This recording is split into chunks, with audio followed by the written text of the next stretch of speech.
open up with a couple words about Terry and Kim and what they're going through, and let them know that our thoughts and our prayers are with them. What they've done for me, for my family, for this team, in this city, in Western New York, just being there for them, all of us collectively offering our prayers, our support, and giving them the privacy that they need, I think is important during this time. So I know you'll have some questions. I respect those questions, but I also know that I know what's important right now, and that is that we're all thinking of them and supporting them every way we can. So with that, I'll turn it over to you, and we'll go from there. Coach, we're spending the night, putting in these extra hours. Should we be, this is non-actual, manage work and real life, knowing how crucial it is possible? What would make it also sacrifice? Yeah, I mean, let's go back. I'm aware of that message that went out. The accuracy in what I said is this, I used to spend the night in the office, and it was about work-life balance, and I spent a lot of time here, we as coaches, and there's a lot of people that spend a lot of time in this building working hard so that we get the results that we so desire. But I also believe in being a good dad at home, so and taking a lot of pride in that. So having said that, we do what we can. The goal is the goal, and after a few days this week, we're going to unplug a little bit to get away. Speaking of balance, and enjoy a little bit of what life has to offer, and I think that perspective is good. And then we fire back up at the end of July, and we get this thing cranked up all the way here. So looking forward to that. But in between now and then, we've got a couple of days of work in front of us, and then get some rest here. So. Coach, Sean, how critical it is this week for, I guess, buttoning things up before training camp, especially for new coaches like Ken, coordinators like Matthew Smiley, just make sure everything's set before you guys hit the ground running in training camp? Yeah, it's huge. You want to be able to kind of throw all the paint on the pallet over the course of the spring, and then really start to chisel it down so that when you come back for training camp, you've got a good, defined and clear plan as to what you want to do, how you want to approach it, how you want to attack things, and how you see, at least on the surface, at the beginning of it all, training camp unfolding. Sean, there were reports that Jordan Poyer is here for a mandatory minicamp. Can you confirm, is he here? He is here, Heather. Yep, he is here. And just how important is that to get him back in the building after not being here for OTAs and things like that? Yeah, it's important. He's one of the leaders of our team. It's good to see his face in here, on a personal level, and then just to get him around the team, and I'm sure those guys are happy to see him as well. So it looks like he's been working, and we're looking forward to spending some time with him the next couple of days. Sean, with respect to the heartfelt, and I think I'm appreciating a lot of what uniqueness or what is it about the Blues that maybe differs from other ownership groups, or what have they brought to you during your time? Oh man, I don't want to get into comparing and contrasting. I don't think that's healthy. In my mind, they're the best owners in the NFL, and I'm probably biased, but that's how I feel in my heart. I think if you just look at what they've done for Western New York, what they've done for this organization, for the multiple organizations and companies that they own around here, and then personally what they've done for me and my family, I don't know that I'll ever be able to repay them. So we love them, and more than anything, we just want to be there for them right now. Sean, attendance-wise, anyone not present so far this week? No, everyone's here.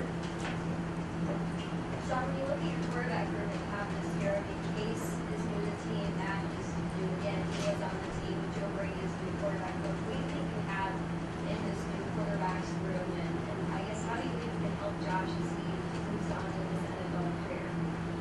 Well, that's an interesting room every year, but it's an important room just the same, Maddie. And we were talking a little bit about this yesterday, and the personalities that are in that room, the experience in some ways that is in that room, it's got to work together and fit together like a puzzle because of the importance of that position and how that relates to winning football games. So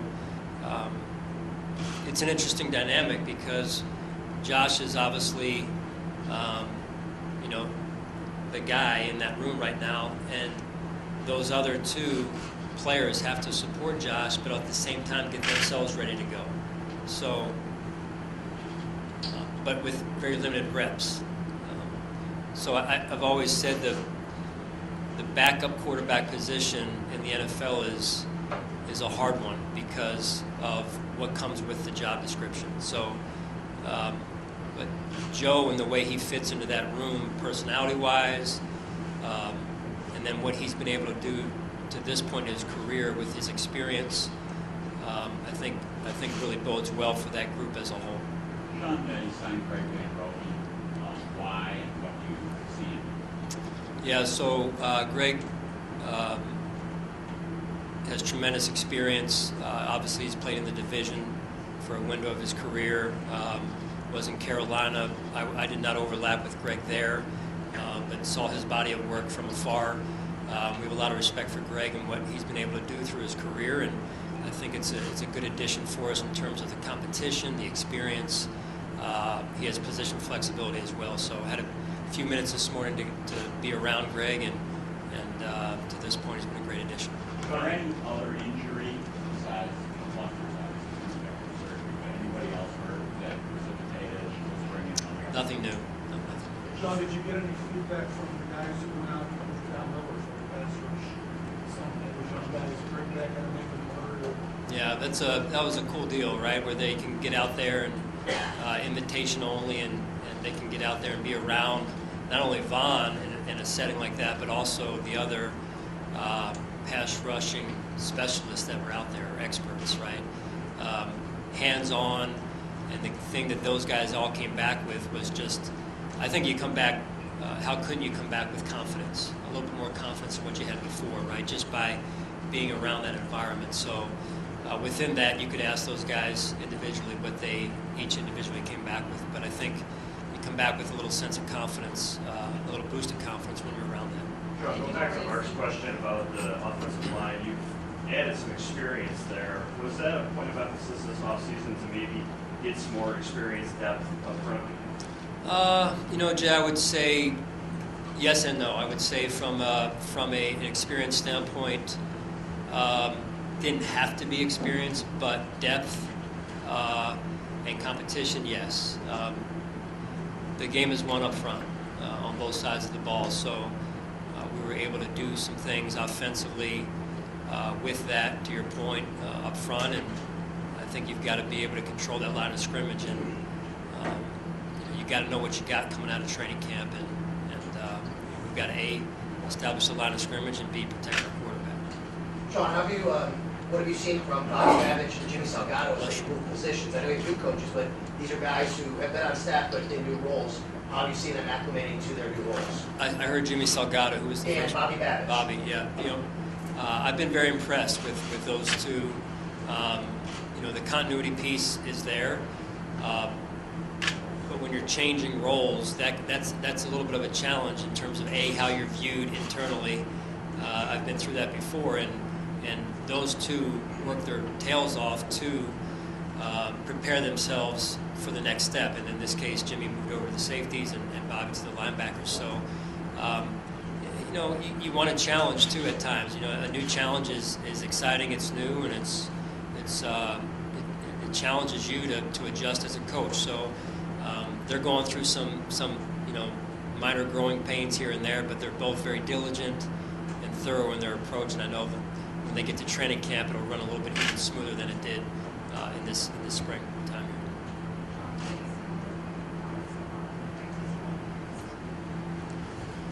Well, here's another experienced player, right? With tremendous amount of potential and talent. He was drafted in the first round for a reason. You know, he had the injury in Tampa.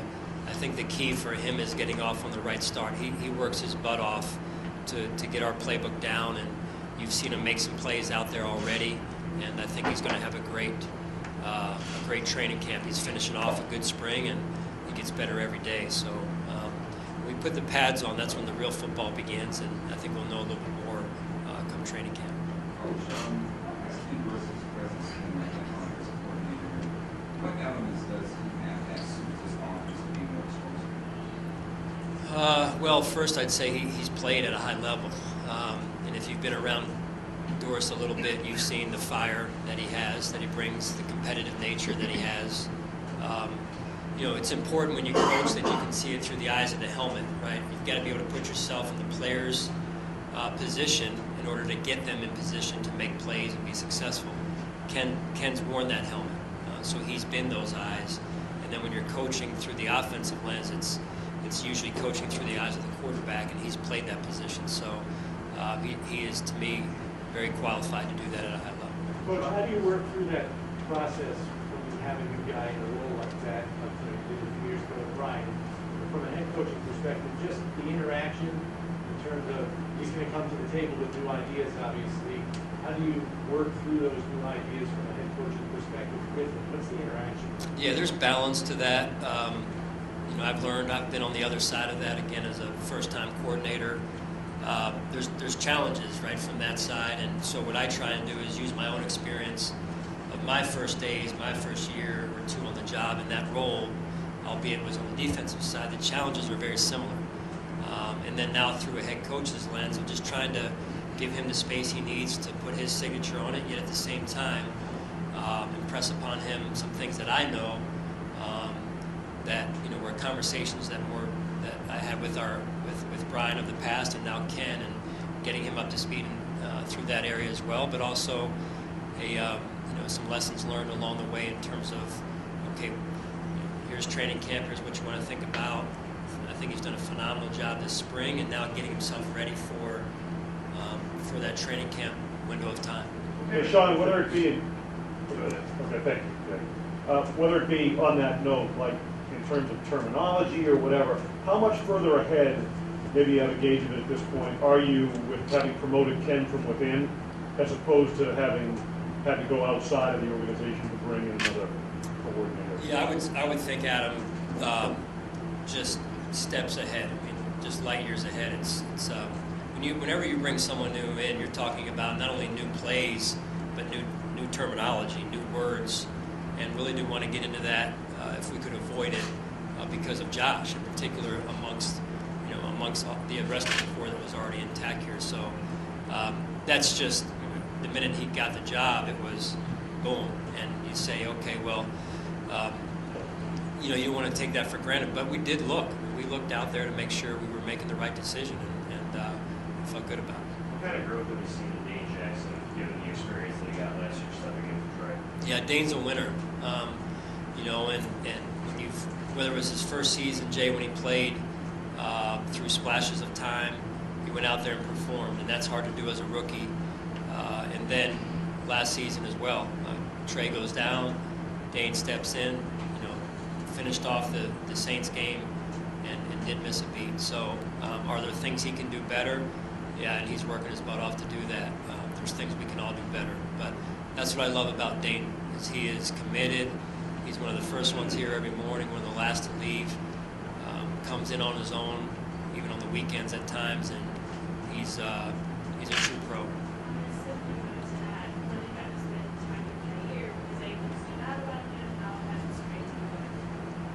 I would say what stands out about him first is his professionalism for a young man, a young player.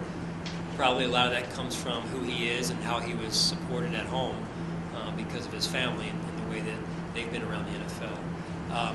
Other than that, you've seen him out there with the second group, some with the first group. It may continue to mix and match, and he's been going through the normal rookie growing pains. You have a good play, how do you follow it up with another good play? You have a bad play, how do you reset and come back and have a good play? So a lot of it's mental as much as anything. So when you add a player or two with a lot of time in this league, it's a good thing, right? Getting in the building, you added 3, Juan, Vaughn, Roger Sappel. What is it like having those presences in the room? They've been part of OTAs and those conversations. Yeah, those are veteran players that have seen a lot of football, and through different teams, right? Through the lenses of different teams, different head coaches, had different teammates. I just try and get around those guys as much as I can, as well as the other veterans. And you mentioned Greg earlier, Van Roten, being around Greg this morning, sitting at a breakfast table with him, and I think it was Case and Mitch Morris had just gotten up before that, and so. I learned by being around those conversations, because there's so much experience built into those guys through years of playing, through years of seeing different organizations, how things are done, and we're always trying to learn.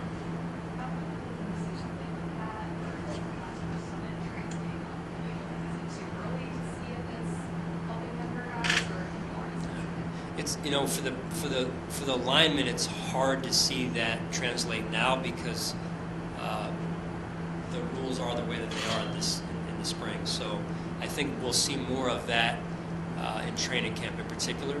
What will happen is guys will leave here, they'll go home, go to the places where they will train, and their training will ramp up. We as coaches try and ramp down a little bit and get away, but now's the time that their training will ramp up, or it should be ramping up, and they'll be working on some of those things that they picked up a few weeks back.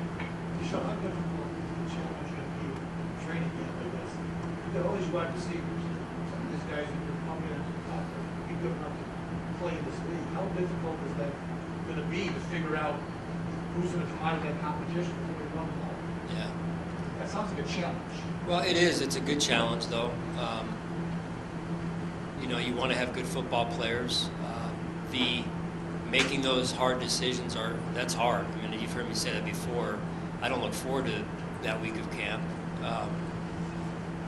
That's a tough week for any human being, right? That said, between now and then is going to be good for the fans that are up at training camp. Should be good for them to watch the competition. There's going to be a lot of competition up there, and guys vying for jobs. And so we'll come out of it hopefully with the key is to come out with the right number, whatever that number is. If it's 7, if it's 6, if it's 5, whatever that number is, and we come out with the right 5 or 6 or 7. I'm not sure this surprised you, Sean, but Brandon Bean talked about this last week, but about Josh Allen. He's out there on a Wednesday night playing golf in Vegas, and he's on the plane and at the next practice. A lot's been said about Josh. How does that, just continue? How much does that impress you? That this guy showed, given how busy his schedule's been. Yeah, now's the time of year to do some of that stuff. As I mentioned earlier, we start to break camp here in a couple of days. It's going to be, hey, it's time to focus. And I know Josh does a great job of getting himself and his body and his mind ready to go. And but when you're invited to those things, he also knows he has a commitment back here, and that to me, the way he handled that as a professional and in particular as a leader of his football team, I think again just added to the stack of things that he's done, and he doesn't do it for show. He's authentic and genuine in his approach, and I think more than anything, that's what really makes him who he is. His agenda is the right agenda.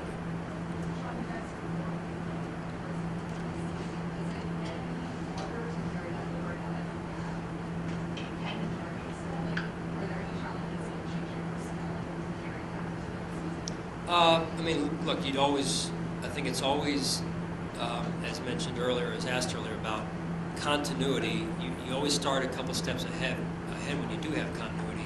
In this case, we were starting from the back of the pack a little bit. That's a challenge, and so what comes with that is spending as much time together as we can, those coaches getting on the same page with how we want to do it, go back through our core runs of last season. Let's talk about that. Let's talk about how we were teaching that. Let's talk about the landmark. Here's the line blocking. What's the landmark of the running back on this particular play? And basically everyone getting on the same page. And I thought, led by Ken and his leadership, Coach Cromer, Coach Brady, Skip has done. They've all done a great job of getting together, getting on the same page. Coach Boris as well. And I'm excited about the young coaches on the staff as well, offensively and defensively. So I've been very happy with the way the staff has come together. Coach, from trusting the process to finding a way playoff caliber to championship caliber, that's the model that makes this team Super Bowl caliber. You're great, man. You are great. Listen, just taking it one day at a time, really. Taking it one day at a time. Obviously we know the noise that's out there. When you're doing things right and when you're having success, that's going to be there. That's what we've worked for, quite honestly. Where we've come from the last 5 years to where we are now, there's been a lot of hands in that, and I'm extremely grateful for that, and proud of this organization. And Terry and Kim, let's not forget what they've done, right? As I mentioned earlier, and what they've meant to this. So, we'll see where this season goes. I'm excited about it. As I said earlier, when I think I spoke at the outset of spring, right now it's names on a paper. And we've got to bring those names to life, and the team has to come together. So how we handle distractions, the commitment level that we all commit to one another as a team, and how this thing comes together, ultimately will govern where we go. You mentioned training camp last week in Rochester. Just the opportunity to have the team go away where the last couple of years, obviously, that hasn't been an option. What's the team excited about? Looking forward to that, obviously, a couple of weeks ago. Yeah, I'm looking forward to going to training camp. I love going to St. John Fisher. I love going to Rochester and in that area around Rochester. I really think it's a cool place to be. I think it's a great place to be that time of year in particular. You have those, warmer, hotter days at times, which we need to get us in shape, and then the cooler nights. And I think it's a great place for our team to come together, Jen. I really do. Some people don't like going to training camp.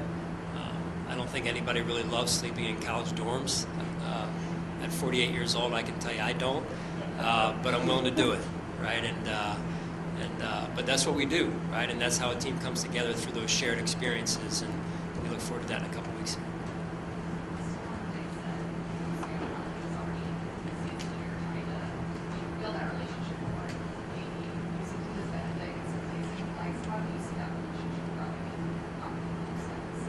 Yeah, that's, again, one benefit of the continuity piece, in this case, Catherine, is the familiarity with one another. So if it were a newer coach, staff may not be as comfortable to have that dialogue at this point, at this early point. So those two have a good relationship, and I know this about Ken, is he embraces that growth mindset, and he listens, and ultimately it'll be his call in terms of what we do. But I think they have a nice relationship, and it is important that we get Steph the ball.